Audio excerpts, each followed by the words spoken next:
سلام حبيباتي، كيفتوما؟ نتمنىكم تكونوا بخير وعلى خير. اليوم رجعت معكم فيديو جديد ووصفة جديدة. غادي نشارك معكم كريب بالخضار والفرomاج، وصفة سهلة مهلة، واهم حاجة كتجي لذيذة بزاف، كتجي مزونة والطريقة ديالها اسهل ما يكون. بالنسبة للمكونات غادي نحتاجو 4 ديال البيضات، عندي كذلك 2 ديال الكيسان ديال الحليب. انا هنا عبرت بالكيسان ديال القهوه. عندي شي شويه ديال الفلفل الوان مقطع، تقريبا انا عملت فلفله صغيره خضراء وفلفله صغيره حمراء. عندي هنايا نص بصله كبيره مقطعه وشويه ديال المعدنوس. تقدروا تضاعفوا من الكميه ديال الخضر وتضيفوا كذلك البصل القصابي. عندي هنايا شي شويه ديال الملح. عندي مغرفه صغيره ديال الزنجبيل. عندي مغرفه صغيره ديال البابريكا او التحميره. كذلك غادي نحتاجو شي شويه ديال الثوم بودره، شويه ديال الابزار. تقدروا تضيفوا الحار حتى هو كيجي مزيون. غادي نستعمل كذلك شي شويه ديال الثوم القصابي. عندي هنايا شويه ديال الحباق، يعني نسموا باي حاجه كتعجبكم، الاعشاب اللي كتعجبكم.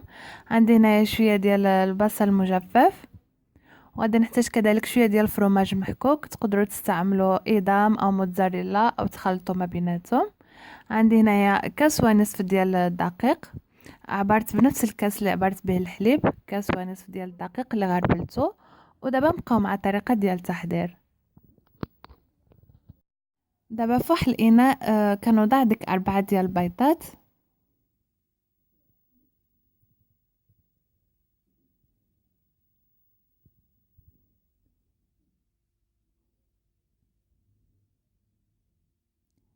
ضفت كذلك شويه ديال الملح، والملح دائما كيبقى على حسب الرغبه ديالكم. دابا ضفت الابزار. تقدروا تضيفوا الحار كيجي مزيون في هذه الوصفه. نضيفوا كذلك شويه ديال الثوم بودره، شويه ديال الحبق،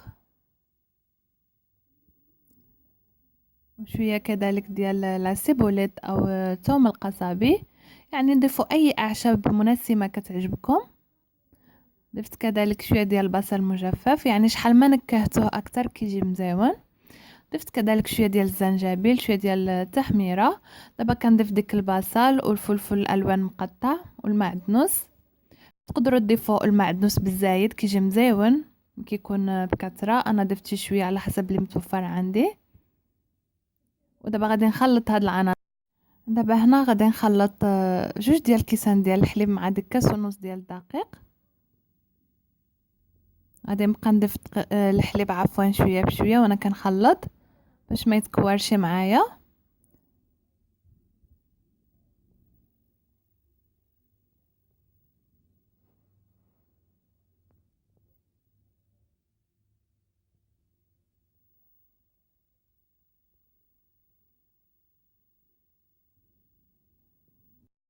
دابا غادي نضيف ديك الخليط ديال الدقيق والحليب على الخليط ديال البيضات والخضار.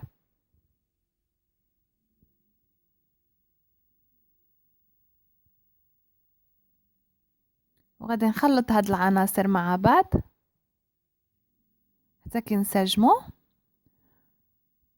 وهيدا كيكون الخليط ديالنا واجد. هذا هو القوام ديالو كما شفتوا.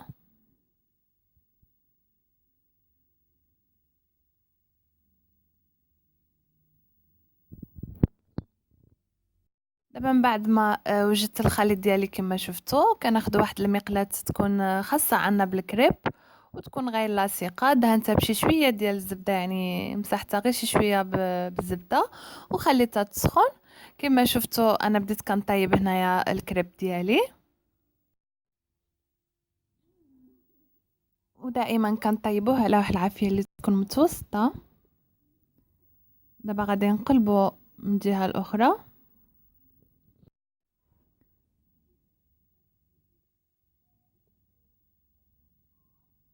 دابا من بعد هنا ما تحمر لي شي شويه، كناخذ الفرomاج كنوزعو في الوجه ديالو. استعملوا اي نوع ديال الفرماج متوفر عندكم، ايدام او موتزاريلا، من احسن خلطوهم باش كيعطيونا ديك المذاق مزيون. دابا غادي نطوي الكريب ديالي على هذا الشكل باش يذوب الجبن.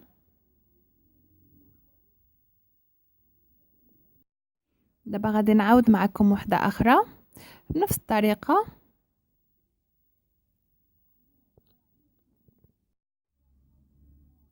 كنعاودو نقلبوها باش تحمر معانا.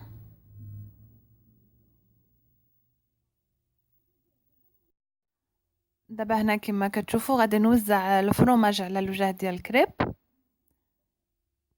وغادي نعاود نطوي الكريب ديالي باش يذوب الجبن. طريقه يعني سهله، وصفه اللي سهله مهله. وبالنسبه لهاد الوصفه د هاد الكريب تقدروا تضاعفوا الكميات ديال الخضر، يعني تعملوا الخضر تكون بكثره، فلفل والبصل والمعدنوس كيجي احسن. هذا الشكل ديال الكريب ديالنا من بعد ما طيبناه كما شفتوا كيجي شهوه منه، كيجي ديك الجبن دايب في الوسط ديالو. كما قلت لكم تقدروا تضيفوا الخضر اللي كتفضلوا، تضيفوا له الخضر بكثره كيجي احسن. انا درت الخضر اللي متوفره عندي وصراحه كيجي لذيذ. تقدروا تقدموه مع كيتشوب او اي صوص كتعجبكم كوجبه عشاء خفيفه. ان شاء الله تجربوه وانا متاكده غيعجبكم. وصفه سهله مهله كما كتشوفوا معايا.